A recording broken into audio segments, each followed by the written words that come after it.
estamos moi satisfeitos de haber podido desenvolver este proxecto europeo con financiación da Dirección Xeral de Agricultura e Desenvolvemento Rural da Comisión Europea. Como decía, son dos primeiro proxecto do que a Fundación Juana de Vega é beneficiario directo, non? É un proxecto que plantexamos dun xeito innovador, dirixido á mocidade galega, orientado especificamente a escolas da Eurorrexión, Galicia, norte de Portugal. Nos intentamos aquí combinar dúas cousas neste proxecto. Por un lado, colaboramos con dous medios, que son Campo Galego en Galicia e A Voz do Campo en Portugal. Entón cubríamos esa parte de informar, digamos, o gran público a través de artigos, de microvídeos, ou para desmontar, digamos, as fake news ou o entendemento, digamos, erróneo da población en xeral sobre o que é a política agraria común, os seus fins e o apoio que presta ao medio rural e aos agricultores. E, por outro lado, queríamos darlle un aspecto novidoso, non? E pensamos en que facer un xogo de mesa e que os rapaces puidesen aprender xogando sería unha boa maneira de que se aproximasen primeiro ao que é a realidade do campo e a partir dese achegamento á realidade do campo, do que é producir, do que é contratar persoal, do que é meter nova tecnoloxía nas explotacións, puidesen empezar a reflexionar sobre a política agraria común, é dicir, que chegasen á política agraria común a través do xogo e dunha reflexión posterior a ese xogo. Tivo unha boa acollida. Non é só cosa nosa, houve xente que foi capaz de desenvolver un xogo de cartas para que os alumnos participaran no proceso e aprenderan xogando, o cal é unha maneira moi boa de ensinar algo como a PAC, que pode ser algo abstracto e complexo, non? Nós non queríamos facer un xogo de preguntas, porque nos gusta que os xogos aprendan as persoas as cousas. Entón fixemos un xogo no que os xogadores vivan a experiencia de ter unha explotación, verse no problema de que chove, de que non chove, dos pulgóns ou dos cartos, de contratar. Entón, o primeiro que fixemos foi investigar sobre a PAC, sobre a propia teoría, coñecer ben a norma, porque nós non procedemos dese mundo, e ver tamén a outra parte, como os agricultores, os gandeiros, reciben a PAC, os problemas cos que eles se atopan, para poder facer un xogo o máis realista posible.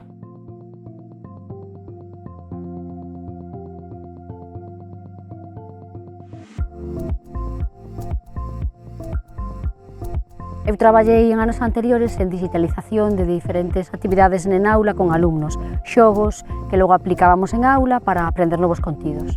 E deste xeito a Fundación falou comigo a través desta amiga común e decidimos colaborar e participar non só como centro xogador do xogo FUNCAP, senón como parte activa na realización da digitalización do xogo.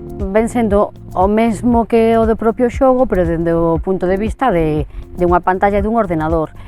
Pois introducir contidos e que acerquen aos xogadores ou ás persoas que queran aprender un pouco máis acerca da PAC, pero dende o punto de vista digital. E tamén acercar ao xogo, o sea, as bases do xogo, como xogar, como avanzar nos niveis do xogo, etc. Eu sabía o que era a PAC, bueno, polo que oías por aí, pero desde que empezamos co xogo, a través de meternos nas redes e nas páxinas do proxecto e máis de informarnos por internet, e pois démonos conta de que fan unha gran axuda para o noso mundo, para o que estamos estudiando. Acho que havia coisas que eu nunca tinha ouvido falar na vida e pronto, ao longo do tempo, neste caso quando jogámos este jogo, acho que fiquei mais ou menos a perceber algumas coisas sobre a agricultura e acho que elaborou mais o meu pensamento quanto a isto. Também acho a mesma coisa, porque os alunos estão mais motivados, porque não estão a ouvir o professor a falar uma hora inteira e nós a escrevermos, estamos na dinâmica do jogo e estamos a perceber mais sobre... Porque estamos na brincadeira e estamos também a jogar, então juntando as duas coisas acabamos por aprender e também por nos divertirmos.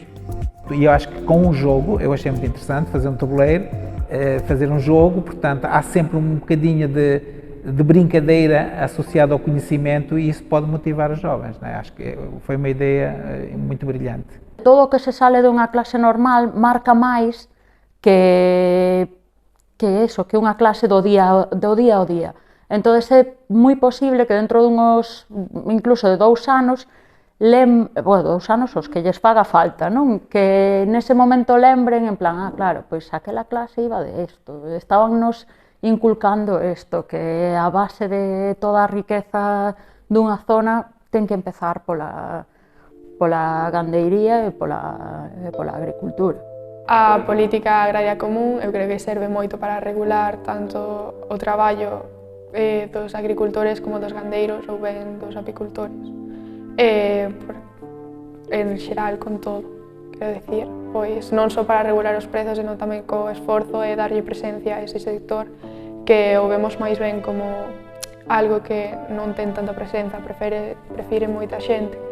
Pois eu que sei, ser un empresario e ser informático, enxeñeiro, que non que estar traballando asociado co campo, pois imagínate coas vacas no medio monte. Eu resaltaría sobre todo a innovación, que é moi importante, que axuda moito para lograr pois que o traballo poidese producir máis e toda esa parte. Pareceme que está presente no xogo e tamén é unha parte moi importante da PAC. Pois sobre todo a concienciación tamén de que non só a PAC non só está enfocada aos agricultores e a xente que se dedica ao sector primario, senón que afecta un pouco a toda a sociedade, a nós e a todo o mundo. Eu acho que antes de sabermos cozinhar temos que saber conhecer os ingredientes, conhecer os alimentos. E ainda por cima vivemos em mundos rurais e é importante sabermos de onde é que vêm os legumes, de onde é que vem a fruta e como é que são produzidos, se respeitam ou não o meio ambiente e a economia, que é o mais importante. Baixo o meu punto de vista, me parece que é gran descoñecida a PAC a todos os niveis, é dicir, para a maior parte do profesorado, salvo os que xa estamos metidos no sector, é unha auténtica descoñecida, a pesar de ser moi importante. Entonces, claro, porque xa che abre o mundo de que tes que querer saber máis ou necesitas saber máis. E, sobre todo, pois, falamos moito do tema de traballadores, economía, empresa, vemos que había alumnado que era máis conservador, alumnado un pouco máis innovador, e eso a través do xogo percíbese. Acho que, em algumas competências que se pretende que eles desenvolvam, até ao nível daquelas que são referidas no perfil do aluno do século XXI, são a tomada de decisões. É interessante que mesmo eles, logo ao final do primeiro jogo, referiram que foi interessante e gostaram do facto de poder decidir e perceber que as decisões que tomam num determinado momento do jogo se vão refletir depois no futuro do jogo. Aprendín que durante o xogo tens que ter un equilibrio, por así decirlo, que se non leva o equilibrio podes ir á bancarrota ou podes, por así decirlo, ti ter máis que os demais. Iso realmente non é o que queres, sino ter un equilibrio de biodiversidade económica e social. En este proxecto tamén nos axudou a coñecer máis xente, porque aquí neste evento final pois veu xente desde o norte de Portugal hasta de diferentes sitios de Galicia, entonces xa empezas a ter contacto con máis xente de outros lugares, sobre todo xogando este xogo que nos enseña a implantar formación. Como europeo, as fronteiras pesan menos, incluso a veces é máis fácil conseguir financiación europea se fais algo que relacione dous estados. É unha circunstancia favorable. A Unión, de alguma maneira, pois fomenta a colaboración máis alá das fronteiras. O xogo e a vosa aportación, pois pareceme que lles vai facer reflexionar que ao mellor unha calidade de vida moi digna e moi boa se pode ter volvendo a vivir no rural e invertindo no rural, e que os estudios que van a facer no futuro, que ao mellor non teñen que ser para escapar deste sitio. Ao mellor pode ser para o contrario, para reinvertir neste sitio, para que aquí se viva ben.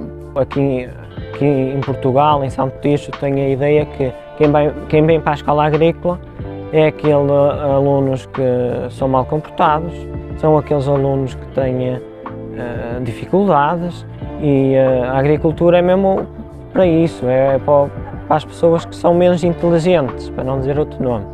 E queria que futuramente não fosse isso que as pessoas pensassem.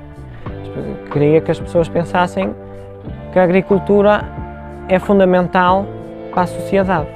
Por trás de um jogo havia o desenvolvimento de espírito crítico, o desenvolvimento de noções de empreendedorismo para um bem comum, não é? Que é o desenvolvimento sustentável que pretendemos todos para os nossos filhos e netos. Pronto, é mais do que pertinente no momento que vivemos agora, com as alterações climáticas, porque eles são o nosso futuro.